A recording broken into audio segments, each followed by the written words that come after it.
When I returned home from my deployment after a year away, my mom hugged my brother first and said, "You're the only son who was here when we needed him." My dad added casually, "Your room is your sister's nursery now. Hope you don't mind." I dropped my bag, smiled, and handed them a folder. Their faces went white as they read the paperwork which named me the legal owner of the house. I, 29M, stood on the porch of the house I grew up in, duffel bag at my feet, desert sand still clinging to my boots. The flight back had been long, 14 hours of cramped seats and stale air, but I kept myself awake imagining this moment. A year deployed overseas does things to your mind. You replay memories on loop, polishing them until they shine brighter than they ever did in reality. I thought about Mom's cooking, Dad's terrible jokes, even my younger brother's annoying habit of borrowing my things without asking. The door opened before I could knock. Mom stood there, her hair grayer than I remembered, eyes widening as she took me in. For a split second, something flickered across her face. Surprise, maybe recognition. But then she looked past me, down the driveway where my brother's car was pulling in. He'd been at the gym apparently, his usual Saturday routine. She stepped around me without a word. My brother got out of his car, gym bag slung over one shoulder, and Mom practically ran to him. She wrapped him in a tight embrace, the kind I'd been imagining receiving for months. I watched her bury her face in his shoulder, heard her muffled words clearly despite the distance. She told him he was the only son who was here when they needed him, the only one who mattered when things got tough. I stood there holding my duffel bag like an idiot, frozen on the porch of my childhood home, suddenly feeling like an unwelcome guest. My brother saw me over Mom's shoulder and had the decency to look uncomfortable. He patted her back awkwardly and mumbled something I couldn't hear. She finally released him, wiped her eyes, and only then seemed to remember I existed. She walked back toward me, her hug brief and mechanical, the kind you'd give a distant cousin at a funeral. She asked if I'd eaten, if the flight was okay, all the right words in completely the wrong tone. Dad emerged from inside, newspaper tucked under his arm, reading glasses perched on his nose.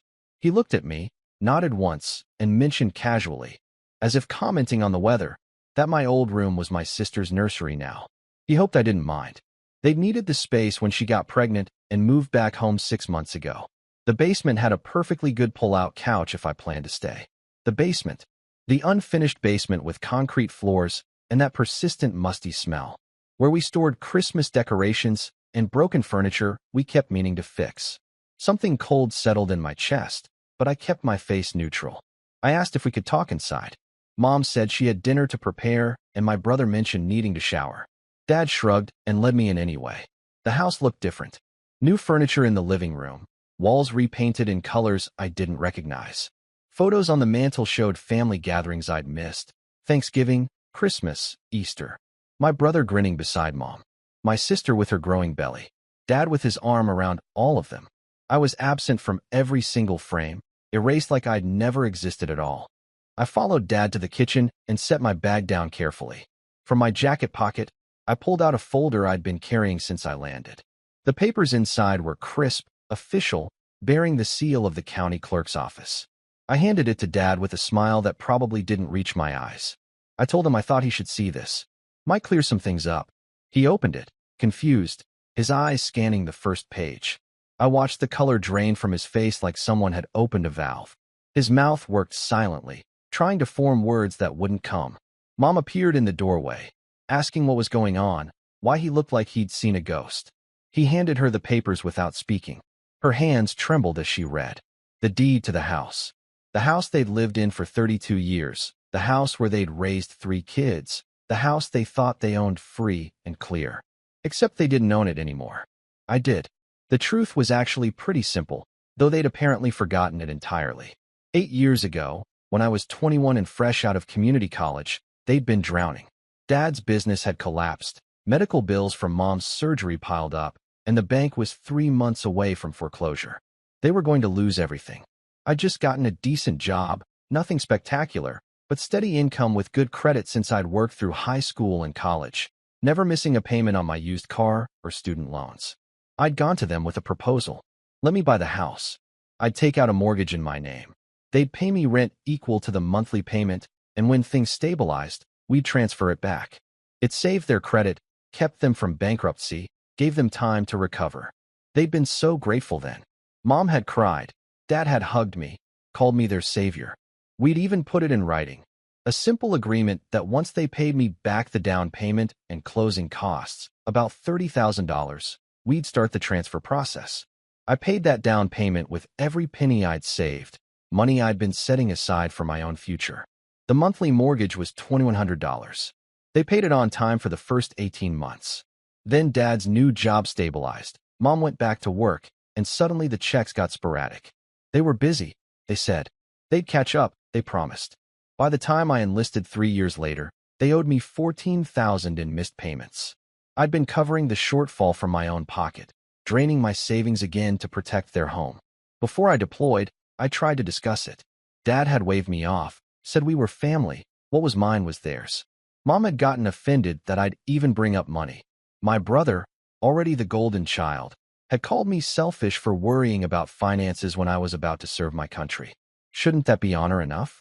So I left, and while I was gone, while I was sleeping in a tent in 100-degree heat and wondering if every convoy might be my last, they'd apparently decided I was the problem. The absent son, the one who chose the military over family. My brother told everyone I'd abandoned them, that I didn't care about what happened at home. When my sister's husband left her pregnant and broke, my brother helped her move back in. When Dad's back went out and he needed surgery, my brother drove him to every appointment. When Mom's father died, my brother arranged the funeral. I was overseas through all of it, receiving brief emails that never quite explained how bad things were, never asked for anything, never mentioned they missed me at all. The emails I sent back were answered with one-line responses or not at all. Care packages I mailed arrived, I later discovered, but were shrugged off as obligatory guilt gifts. My brother had poisoned them against me so thoroughly that by the time I came home, I was already the villain in their story. The ungrateful son who took their money and ran away. Except I owned their house. That detail had apparently slipped their minds entirely. Mom's voice shook as she asked what this was, what I thought I was doing. I kept my tone level, almost friendly. I reminded her of the agreement. The loan. The missed payments that had now ballooned to $42,000 with the missed rent over the past year. I'd continued paying the mortgage from overseas every single month, protecting their home while they erased me from their lives. Dad's face went from white to red. He started to argue, saying I couldn't do this. This was their home. We had an agreement. I agreed. We did have an agreement. The one they'd broken. I pulled out another sheet from the folder, a photocopy of the contract we'd all signed, notarized and official. The one that stated clearly if they failed to uphold their end for more than 6 months, the house remained mine legally until the debt was satisfied. My brother appeared then, fresh from his shower, asking what all the shouting was about. Mom thrust the papers at him, her hands shaking so badly she nearly dropped them. He read, his face going through the same color changes as Dad's had. He looked at me like I was a stranger, asked what kind of person does this to their own family. I laughed. I actually laughed. The sound came out harder than I intended, sharp enough to make them all flinch. I asked him what kind of family treats their son like a ghost. What kind of parents give away their deployed soldier's room without even a phone call? What kind of brother spends a year convincing everyone that the person paying for the roof over their heads doesn't matter? The room went silent except for Mom's quiet sobbing. My sister emerged from upstairs, baby bump prominent under her t-shirt, asking what was happening. Dad told her to go back to her room. She looked at me, really looked at me for the first time, and something like recognition crossed her face. She asked if I was really home, if I was okay. The genuine concern in her voice, the first kindness I'd received since walking through that door, nearly broke me. I told her I was fine. Tired, but fine. She bit her lip, glanced at the papers in my brother's hands, and quietly retreated upstairs. At least one person in this family still saw me as human. Dad found his voice again, demanded to know what I wanted. Money? Was that it? I could have asked, could have talked to them, didn't need to ambush them like this. I let that sink in for a moment, then asked when exactly I should have talked to them. When they stopped responding to my emails. When they didn't answer my calls. When they sent me a group text announcing my room was being converted and I was an afterthought worth a basement couch. Mom wiped her eyes and said they'd been hurt. I chose the military over them. I left when they needed me. Every word was something my brother had clearly planted, watered, and grown into a full garden of resentment. I could see his influence in every accusation. I explained, slowly and clearly, that I enlisted because I was broke, because I'd emptied my savings to protect their house, because the military offered stability, education benefits, a path forward when I had nothing left. I sent money home every month, not just for the mortgage, but extra for them to use. $200 a month for a year. That was $2,400 they'd spent while apparently hating me for sending it. My brother started to speak, probably to defend himself, but I cut him off. I told him I knew what he'd done. Mutual friends had kept me informed, sent me screenshots of his social media posts about being the only real son, the only one who cared. How he'd spun my deployment into abandonment, made himself the hero of a story where I was the villain. He'd wanted to be the golden child so badly he'd manufactured a narrative where I was worthless. He had the audacity to look offended. He claimed he'd been there. He'd done the work. He'd earned their respect. I hadn't been around. Actions mattered more than money. I nodded. Actions did matter. Like paying $42,000 to keep them housed. Like continuing to cover their mortgage while living in a tent. Like sending care packages that got shrugged off and money that got spent without acknowledgement. Those actions apparently didn't count. Dad tried a different approach, his voice softening. We could work this out, he said. We were family. This was just a misunderstanding. If I needed the money, they could set up a payment plan. I asked if he remembered the original payment plan, the one they'd abandoned. He flushed but pressed on. This was different. They hadn't understood. Things had been hard. Things had been hard. I almost laughed again. I'd watched friends die. I'd gone days without proper sleep. I'd lived with the constant possibility of not making it home. But sure, their lives had been hard because I wasn't there to fix everything while they badmouthed me to anyone who'd listen. I told them I didn't want their money. Not anymore. I wanted the house. My house, legally speaking. They had 30 days to make arrangements.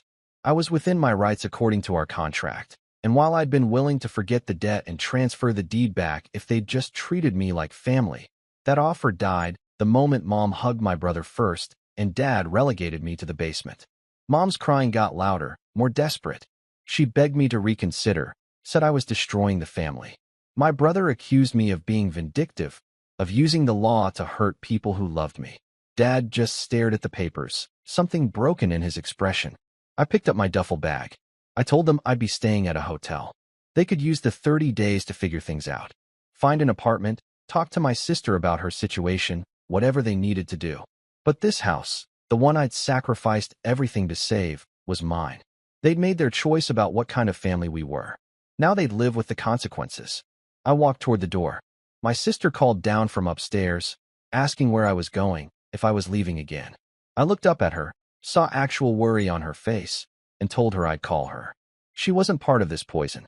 She'd been dealing with her own crisis while everyone else was rewriting history.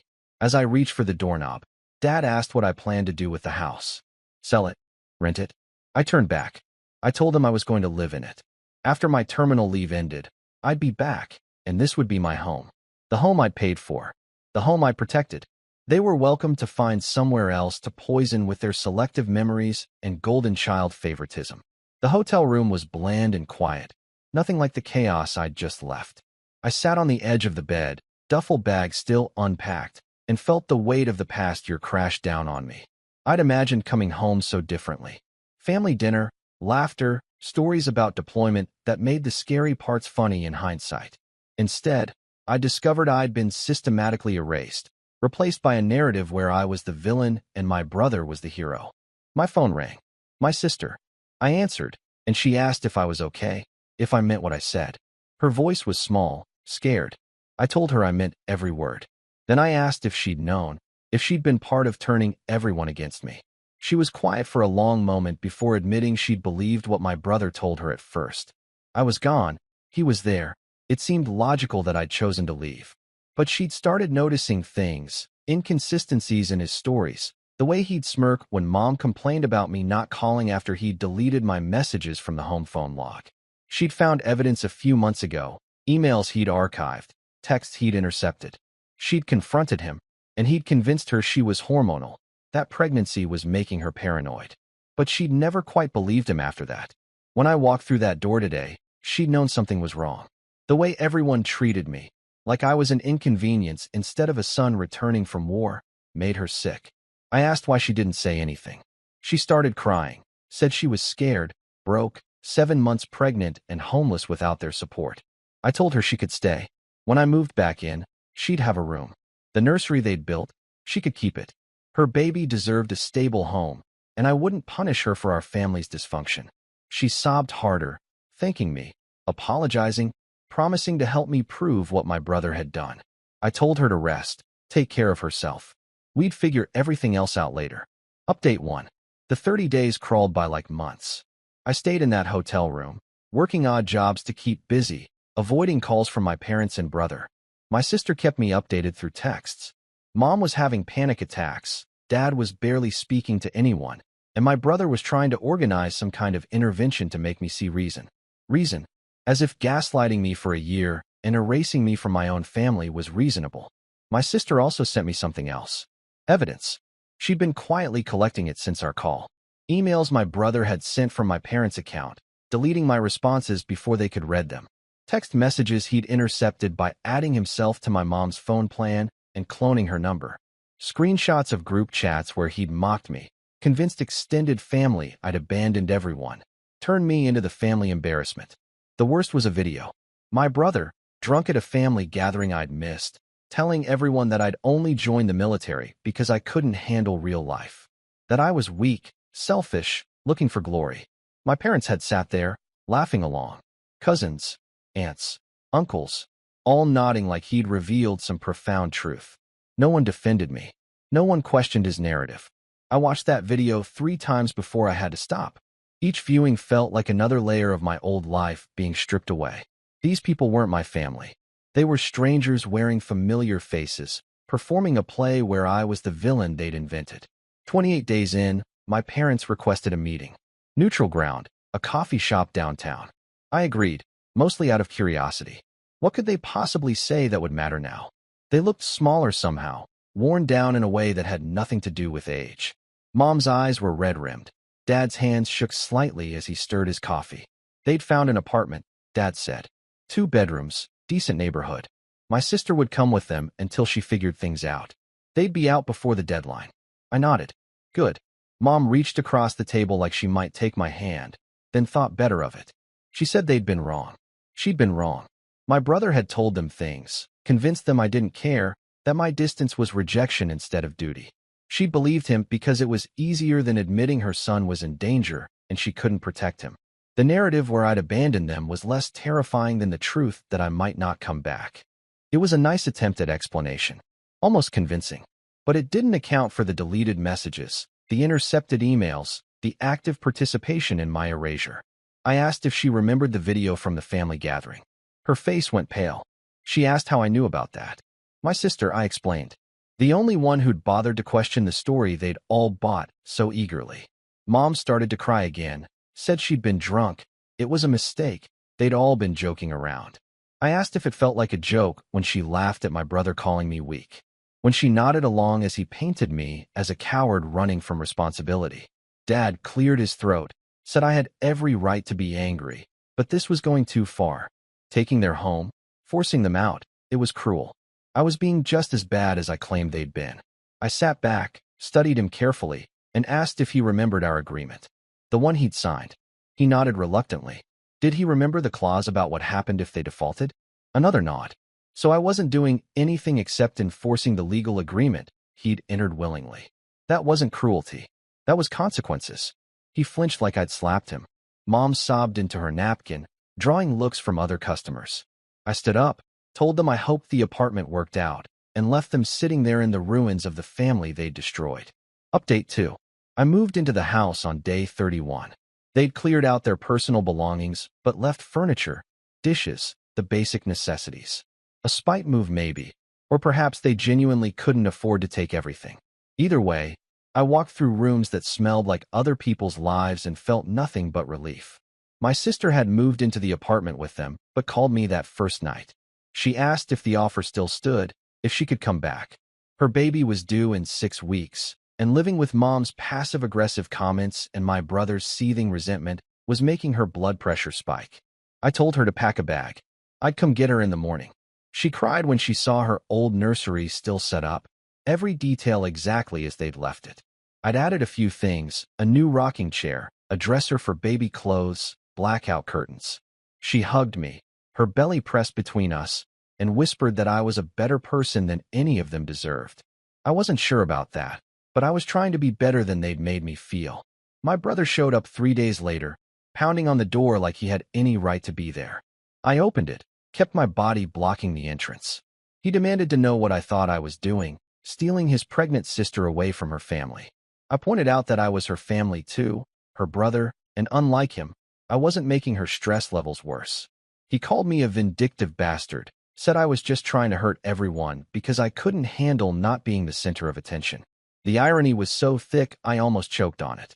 I asked him if he'd practiced that projection or if it came naturally. His face went red, and for a second, I thought he might actually swing at me. Instead, he spat at my feet, called me a disgrace to the uniform I'd worn, and stormed off. My sister had been watching from the stairs. She looked sick, guilty. I told her this wasn't her fault. She didn't choose to be born into a dysfunctional family any more than I did. The baby came 5 weeks later, a healthy girl with my sister's eyes and a cry that could wake the dead. I drove her to the hospital, waited through 14 hours of labor, and was the first person besides medical staff to hold my niece. My sister, exhausted and overwhelmed, asked if I'd be the godfather. Not my brother, not our parents, me. I agreed, holding this tiny perfect human and feeling something shift in my chest. Maybe family wasn't about blood. Maybe it was about who showed up when it mattered. My parents visited the hospital but didn't stay long. The tension was suffocating, Mom's attempts at normalcy falling flat, Dad's silence speaking volumes. My brother didn't come at all, apparently too offended that he wasn't asked to be godfather. My sister didn't seem to care. She'd chosen her side, the side of honesty and accountability, and she wasn't looking back. 3 months after I moved in, a lawyer contacted me. My parents were considering legal action, claiming I'd coerced them into signing the original agreement under duress. I laughed until my sides hurt, then forwarded their lawyer every email, text, and contract I had. The notarized documents. The bank records showing I'd paid every penny I claimed. Screenshots of my brother's social media crusade against me.